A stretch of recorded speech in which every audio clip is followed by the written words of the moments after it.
Hi. Bharat Pakistan మధ్య నీటి యుద్ధం మళ్లీ ముదురుతోంది. దశాబ్దాల నాటి సింధు నదీ జలాల ఒప్పందంపై పాకిస్తాన్ పెద్ద వార్నింగ్ ఇస్తోంది. మా నీటి వాటాపై కన్నేస్తే భారత్ చేతులు నరికేస్తామంటూ పాకిస్తాన్ మంత్రి చేసిన వ్యాఖ్యలు ఇప్పుడు ప్రకంపనలు సృష్టిస్తున్నాయి. 2025 పహల్గాం ఉగ్రదాడి తర్వాత 1960లో కుదిరిన ఇండస్ వాటర్ ట్రీటీని భారత్ పక్కన పెట్టింది. దీంతో పాకిస్తాన్కు ఇబ్బందులు ఎదురవుతున్నాయి. దీంతో పాకిస్తాన్ బెదిరింపులకు దిగుతోంది.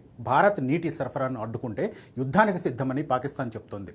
ఈ నేపథ్యంలో దశాబ్దాలుగా ఎన్ని యుద్ధాలు వచ్చినా చెదరని ఈ అంతర్జాతీయ ఒప్పందం ఇప్పుడు ఎందుకు ముక్కలయ్యే దిశగా వెళ్తోంది అనే అంశాన్ని ఇప్పుడు తెలుసుకుందాం.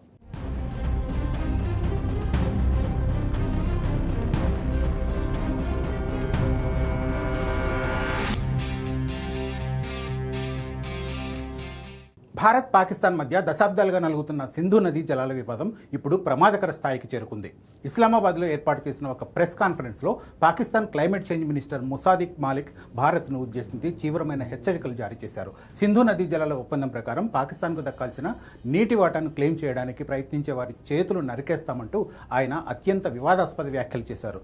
పొరుగు దేశ ప్రధానమంత్రి చేతిలో ఒక ట్యాప్ ఉందని, ఆయన పాకిస్తాన్కు ఒక చుక్క నీరు కూడా వదలనని అంటున్నారంటూ నరేంద్ర మోదీని ఉద్దేశించి ముసాదిక్ మాలిక్ ఆరోపించారు.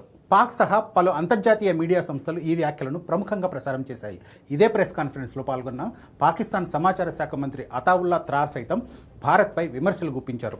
సింధు నదీ జలాల ఒప్పందం చట్టబద్ధంగా అమలులో ఉందని, దీనిని భారత్ ఏకపక్షంగా రద్దు చేయడం కానీ సవరించడం కానీ చేయలేదని ఆయన వాదించారు. పాకిస్తాన్ ప్రధాని Shehbaz Sharif, army chief field marshal Asim Munir ఇద్దరూ కూడా నీరు తమ జీవనరేఖ మాత్రమే కాదని, తమ రెడ్ లైన్ అని పదే పదే ప్రకటించిన విషయాన్ని త్రార్ ఈ సందర్భంగా గుర్తు చేశారు. నిజానికి ఇరు దేశాల మధ్య ఈ ఉద్రిక్తతలు అకస్మాత్తుగా వచ్చినవి కావు. ఏప్రిల్ 2025లో జరిగిన పహల్గాం ఘోర ఉగ్రదాడి తర్వాతే ఈ వివాదం మరింత ముదిరింది. ఈ ఉగ్రదాడిలో 26 మంది భారతీయులు ప్రాణాలు కోల్పోవడంతో భారత్ తీవ్ర ఆగ్రహం వ్యక్తం చేసింది. పాకిస్తాన్ మద్దతు ఇస్తున్న ఉగ్రవాదులే ఈ దాడికి ఒడిగట్టారని స్పష్టం చేసిన న్యూఢిల్లీ, పాక్ సరిహద్దుల్లో క్రాస్ బార్డర్ టెర్రరిజానికి శాశ్వతంగా నమ్మదగిన విధంగా స్వస్తి పలికే వరకు సింధు నదీ జలాల ఒప్పందాన్ని తాత్కాలికంగా నిలిపేస్తున్నట్లు ప్రకటించింది. అయితే ఈ ఆరోపణలను పాకిస్తాన్ తోసిపుచ్చింది. తమ దేశ నీటి భద్రతకు ముప్పు వాటిల్లితే భారత్తో ఖచ్చితంగా యుద్ధానికి వెనకాడబోమని పాక్ రక్షణ మంత్రి ఖవాజా ఆసిఫ్ ఇంతకు ముందే హెచ్చరించారు. ఈ నేపథ్యంలోనే జెనీవాలో జరిగిన ఐక్యరాజ్య సమితి మానవ హక్కుల మండలి 62వ సెషన్లో భారత్ గట్టి కౌంటర్ ఇచ్చింది. ఒకవైపు ఉగ్రవాదాన్ని దేశ విధానంగా మార్చుకుని ఎగుమతి చేస్తూ, మరోవైపు సద్భావన, స్నేహం ఆధారంగా కొనసాగే అంతర్జాతీయ ఒప్పందాల ప్రయోజనాలను ఆశించడం లాజిక్కు విరుద్ధమని భారత్ ఎండగట్టింది. 1960లో కుదిరిన ఒక ఒప్పందాన్ని మారుతున్న ప్రస్తుత కాలానికి అనుగుణంగా మార్చకుండా నిరంతర హక్కుగా భావించడం కుదరదని, 6 దశాబ్దాల మార్పులను పరిగణలోకి తీసుకోవాలని భారత్ స్పష్టం చేసింది. జమ్మూ కాశ్మీర్ ఎప్పటికీ భారత్లో అంతర్భాగమేనని పునరుద్ఘాటించింది.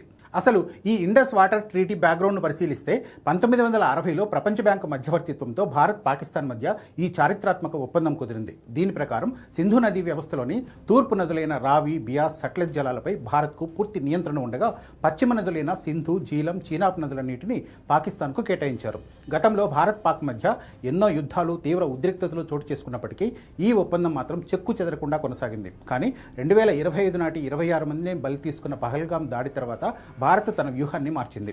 ప్రస్తుతం పాకిస్తాన్ తన అంతర్జాతీయ మద్దతును కూడగట్టుకునేందుకు ఇస్లామాబాద్లోనే మంగళవారం సింధు నదీ జలాల ఒప్పందంపై మొట్టమొదటి అంతర్జాతీయ సెమినార్ను నిర్వహిస్తుంది. ఇందుకోసం విదేశీ ప్రతినిధులు, చట్టపరమైన నిపుణులు ఇప్పటికే పాకిస్తాన్కు చేరుకున్నారు. అయితే అంతర్జాతీయ వేదికలపై భారత్ను బద్నాం చేయడం మానేసి పాకిస్తాన్ తన అంతర్గత సంక్షోభాలపై దృష్టి పెట్టాలని భారత్ హితవు పలుకుతోంది. సింధు నదీ జలాల ఒప్పందంపై ఇరు దేశాల మధ్య నెలకొన్న ఈ ఘర్షణ వాతావరణం రాబోయే రోజుల్లో ఎలాంటి రాజకీయ, దౌత్యపరమైన మలుపులు తిరుగుతుందో వేచి చూడాలి.